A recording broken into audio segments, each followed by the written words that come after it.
I, 17, female, was forced to give away the money that I had inherited from my grandmother a couple of months ago to my older sister, so she could fund her business dreams.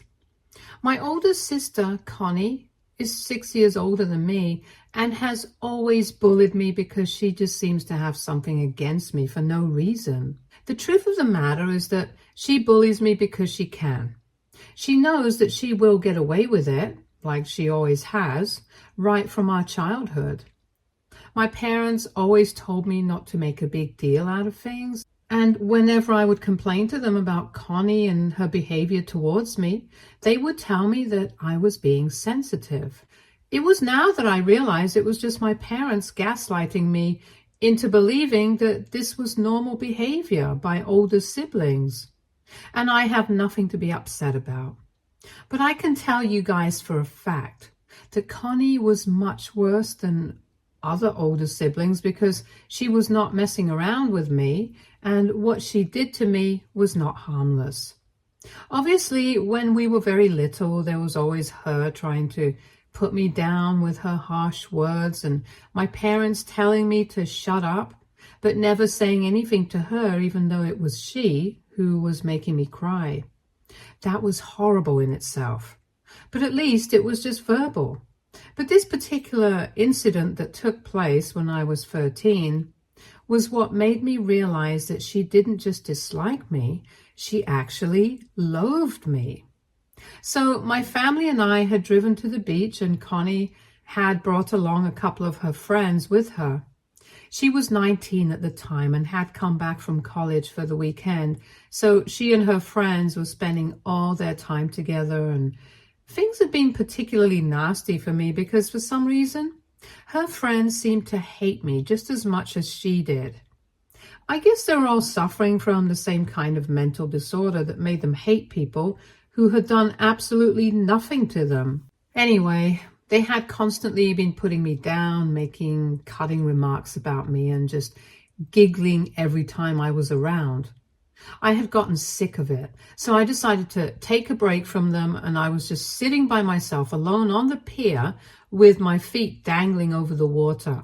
And then all of a sudden, I felt a plastic bag being shoved over my head, and somebody kicked me in the back. So I fell into the water. It took me a good couple of minutes to come to my senses and realize what was going on. And then I saw my sister and her friends running away laughing while I splashed around in the water. Thankfully, I'm a good swimmer, and as soon as I recovered from the shock of it all, I took the plastic bag off my head and swam back to the shore as fast as I could. It was the most troubling incident that has ever taken place with me, and when I got back to my parents and started crying about what had happened, my sister and her friends tried to pass it off as a harmless prank. But the worst was yet to come. My parents actually laughed along with them and said that I was just overreacting since I always had been a crybaby.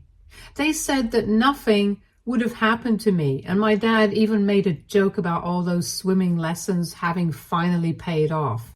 The plastic bag that they had put over my head was pretty small, and I might have asphyxiated and died.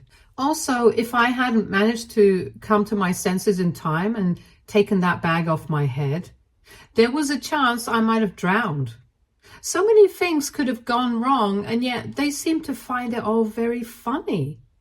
I already knew that my parents had a favorite daughter, and it's definitely not me. But that incident remained with me, and after that, I made up my mind that I was not going to treat any of these people like my family. My only goal was to study hard, get into a college, and then get away from these people because I absolutely could not afford to trust any of them. Since then, I have always maintained my distance from Connie, but unfortunately, I'm forced to live with my parents, so I can't exactly treat them the same way. I have had to act nice with them, and that was also part of the reason why I had to give away the money that I had inherited 3 months ago, even though I really didn't want to. My grandmother, who was my dad's mother, passed away about a year ago, And we finally received the inheritance 3 months ago. She left the house that she used to live in and most of the money that she had left to my parents, while Connie and I received $5,000 each. But I also received a sapphire ring that she owned, since I had once told her that I really liked it, and she had joked about how I could have it once she was gone. It was a pretty big amount, and I planned on saving it for my future. But then my parents told me that Connie was starting her own business, so she needed to put together all the money that she possibly could.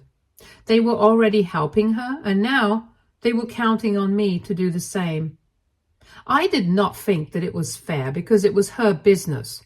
So why should I have to contribute? Also, let's not forget that she has always treated me with nothing but cruelty my entire life. And now I was suddenly expected to help out this person? I refused. But after arguing with me for a couple of days, my dad told me that if I did not help her out, then he would not pay for my college tuition and wouldn't even allow me to come back home once I left. That scared me, and I was already very frustrated with the situation, so I ended up saying yes. It was probably not a good decision to make, but I was under a lot of pressure, and I just didn't think it was worth it to keep fighting with these people because I had my finals coming up and I had to study as well. So I needed some peace and quiet, which is why, just to shut my parents up, I agreed to give up the inheritance that I had received. After all, they were allowing me to keep my ring, probably because they did not know that it was a real sapphire, since in the will, my grandmother had only mentioned it as the ring with the blue stone. So I knew what she was talking about, and I was smart enough to keep my mouth shut, since it was worth quite a lot, which turned out to be good for me. So I gave up the $5,000 that I had received from my grandmother and put an end to that argument. 3 months have passed since then, and I've been accepted to the college of my choice. I'm going to start in a couple of weeks. My parents are living up to the promise that they had made to me. They are going to bear all my expenses, like my tuition. And because I'm going to be living out of state, they're going to pay for all my expenses as well. I guess it was not that bad of an investment after all to give up my $5,000, because now I don't have to worry about what I'm going to do about money when I'm in college. Everything has been going well for me, and technically it still is. But I feel very guilty about what I did, because a couple of days back, my sister hosted a launch party. Since she has finally managed to open her store, she's working with the same people who she was friends with back in college. You know, the girls who pushed me into the sea with a plastic bag on my head and thought that it was hilarious.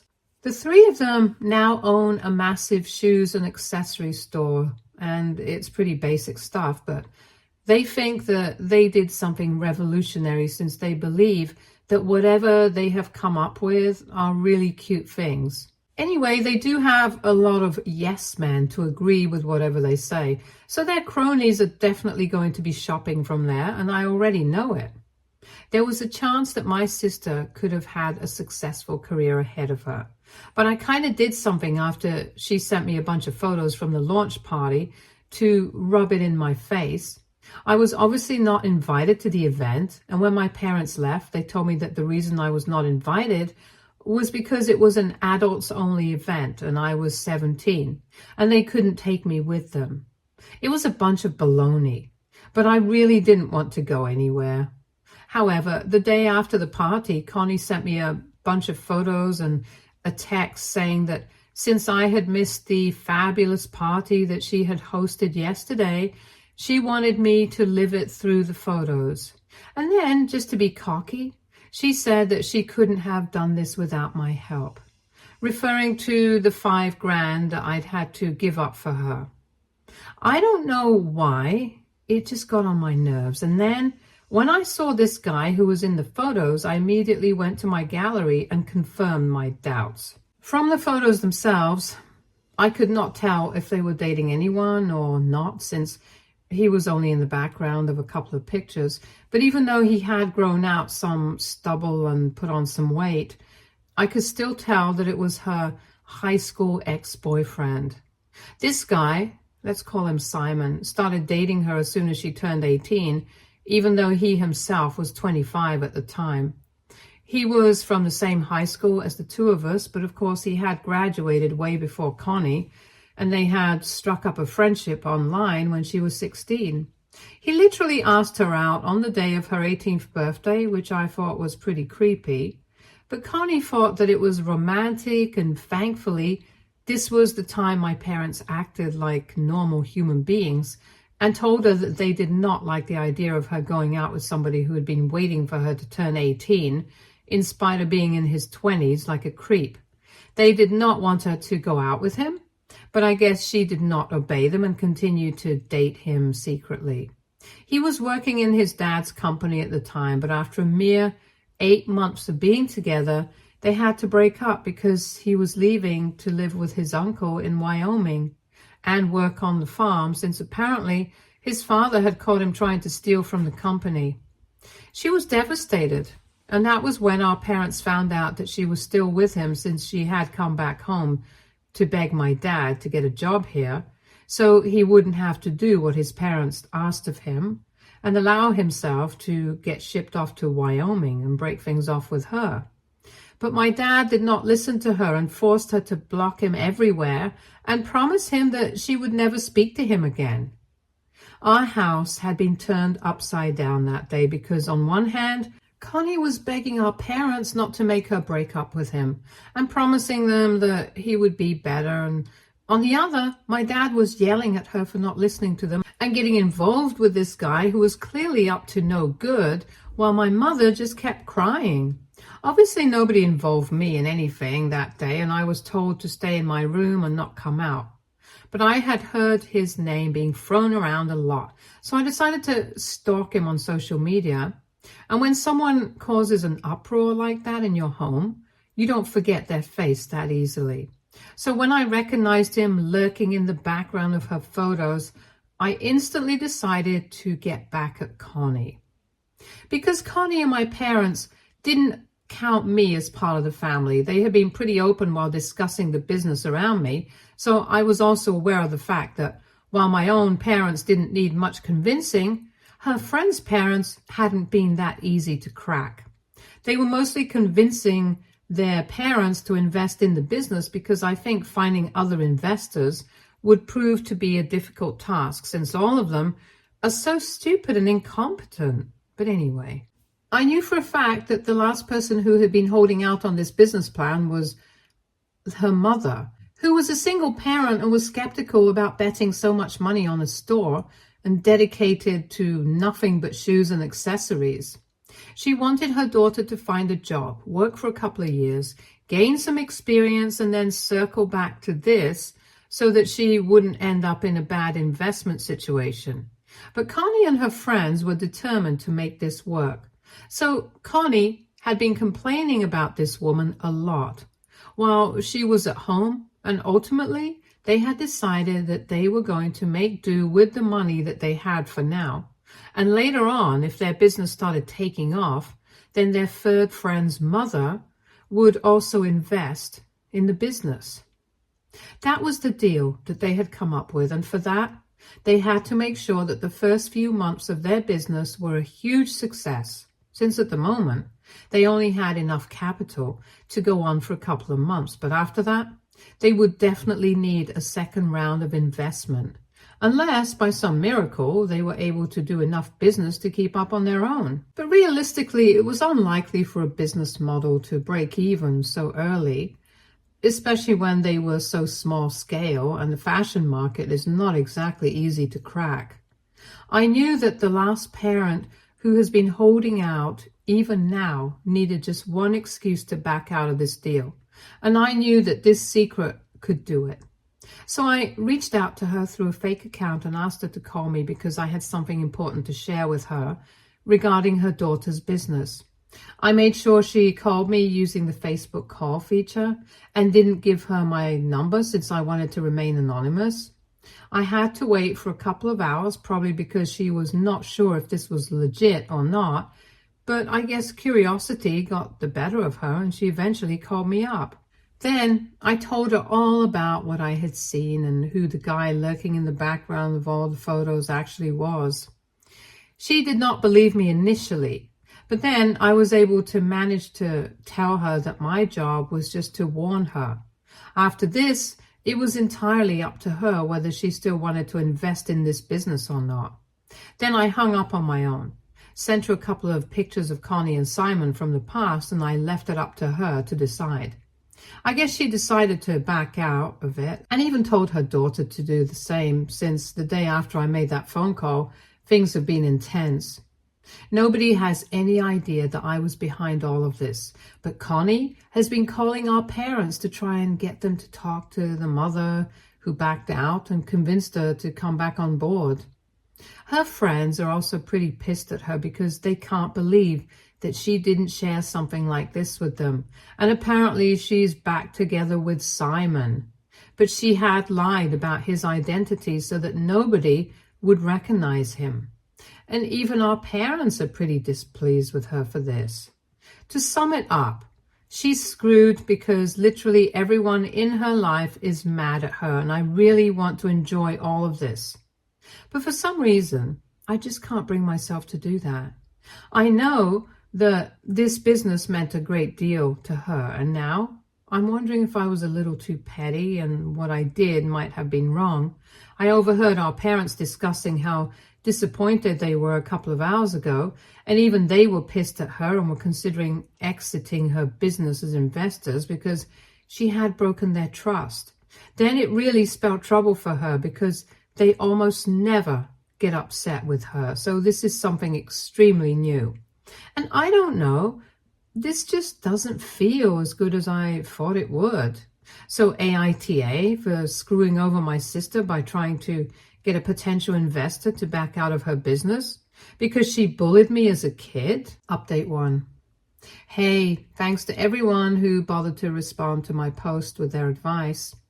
I guess you guys are right. I might have had too much of a conscience to enjoy this, but I am doing the wise thing and keeping my mouth shut about what I did, because if my parents ever found out that it was me behind all of this, they would literally throw me out of the house. And since I'm going to turn 18 in a couple of months, there's going to be nothing stopping them from doing that either. I'm relying on them to pay for my college expenses, so I really can't afford for that to happen. It's been a week since I made my post, and things have gotten much worse for Connie because the mother who had backed out of the deal convinced her daughter to do the same, and now it's just down to the two of them. But this other friend of hers is very upset with her and is demanding that they split the shares of the business 60-40 because her trust in Connie has greatly diminished after she found out about this secret boyfriend who stole from his father's company.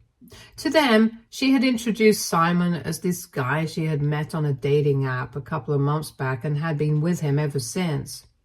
But after her friend's mom revealed the truth, she was still trying to stick to that story, but nobody believed her anymore. She even tried to pass off the images as fake, saying that somebody might have photoshopped it to make her look like a liar. So she has been visiting our parents almost every single day, and they have been scolding her for what she did, but also are still trying to help her out.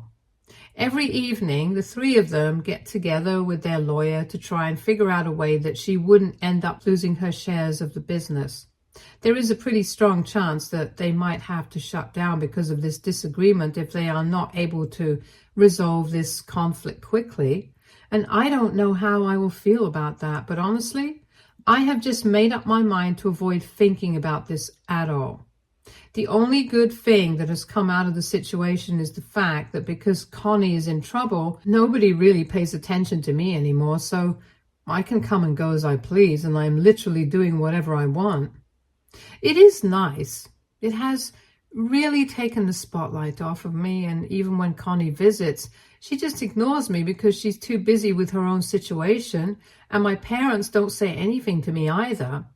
So this is how I'm spending the last couple of weeks back at home, because I leave for college and it's been great so far. I don't have to answer to anybody about what I do throughout the day. And honestly, I feel like even if I don't come back home for a couple of days and end up spending more time at my friend's place than at my own home, my parents and Connie are not even going to notice. Anyway, like I said, this is the one good thing that has come out of the situation, and I'm hoping that they leave me alone until I'm finally ready to go to college. I'm also keeping my fingers crossed that this situation in no way impacts my parents' decision to pay for my college expenses, something I hadn't considered earlier. But while typing out this post, it occurred to me, if it does, I'll be screwed. But at least I'll have the satisfaction of knowing that Connie has it worse than me. Update 2. So almost 2 weeks have passed since my original post, and up until last week, nothing had really happened involving me, so I thought I was safe. But I don't think so anymore. Anyway, a couple of days back, I guess the woman whom I had called finally gave in to the pressure and told Connie how exactly she had managed to find out about this past connection, and she didn't tell her the whole truth. But she just told Connie that she had received an anonymous phone call and a couple of photos from somebody, which is how she had found out. Connie is no longer bothering to hide the fact that she knew and used to be with him and didn't really end her relationship, because at this point, nobody's really stupid and everybody has figured out that she did not meet him on any dating app and the pictures were real. And after she found out that there was an anonymous phone call involved, she obviously thought of me first.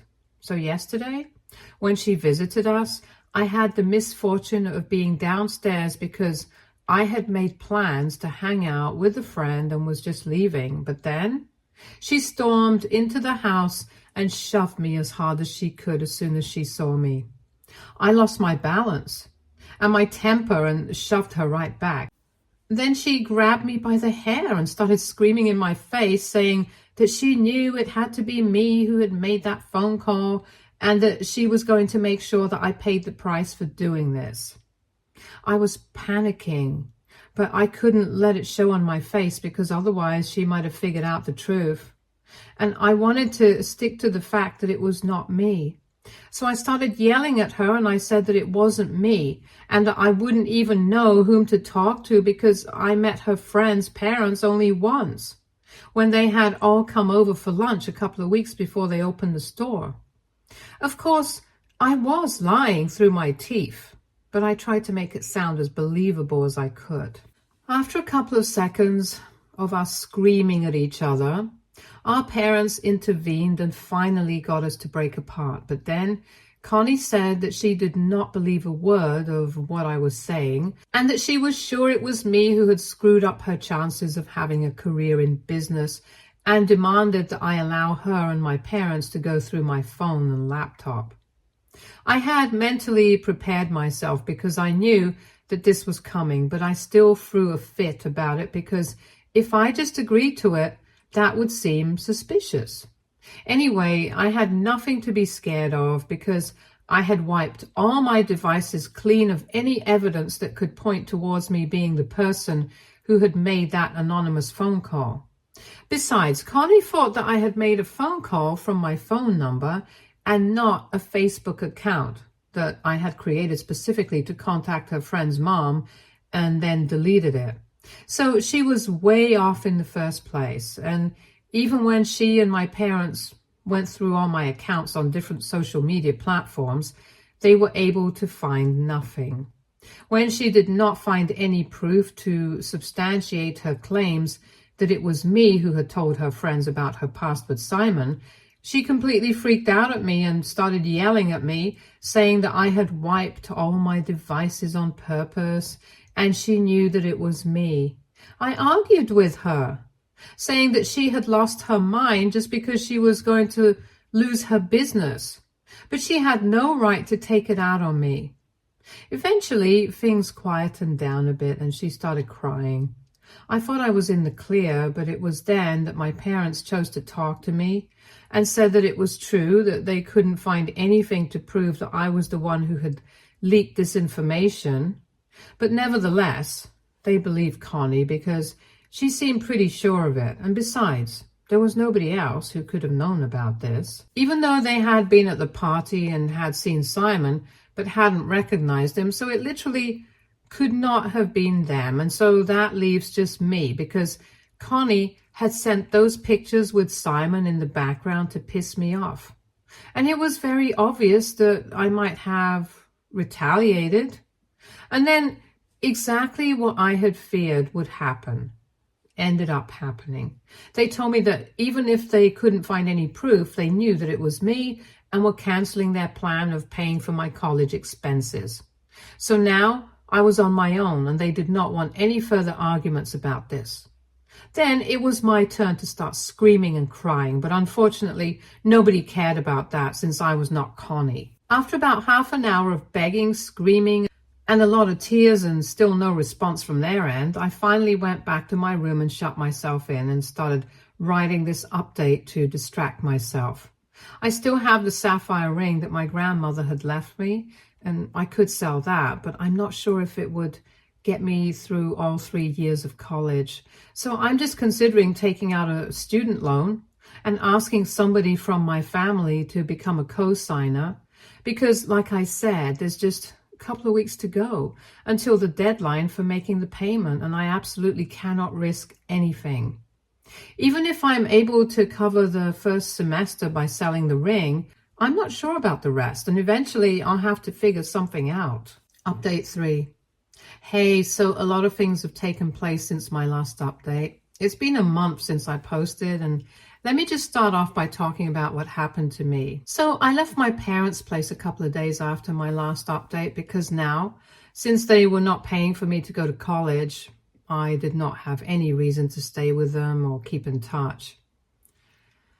I packed my bags and left to go live with a friend of mine. I had already discussed things with her, and she told me that I was welcome to come and live with her and her family.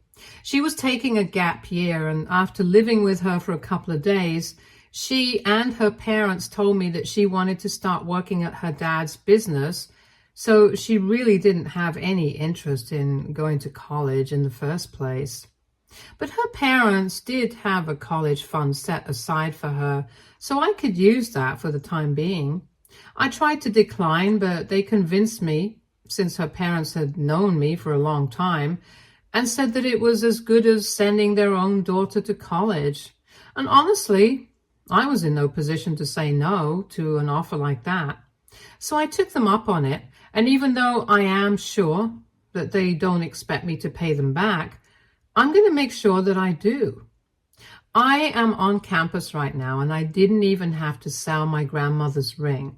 So I'm very grateful to my friend and her parents. And as for Connie, things didn't end too well for her because she ended up selling all the shares of the business, and now her friends own the store entirely. She had to cut her losses and leave because it had been established that nobody could really trust her anymore. And unfortunately, my parents couldn't do anything about that since it was completely out of their control. She's probably upset about it because this entire thing was her idea in the first place. But I guess she should be relieved because I don't think the store is going to do well in the future anyway.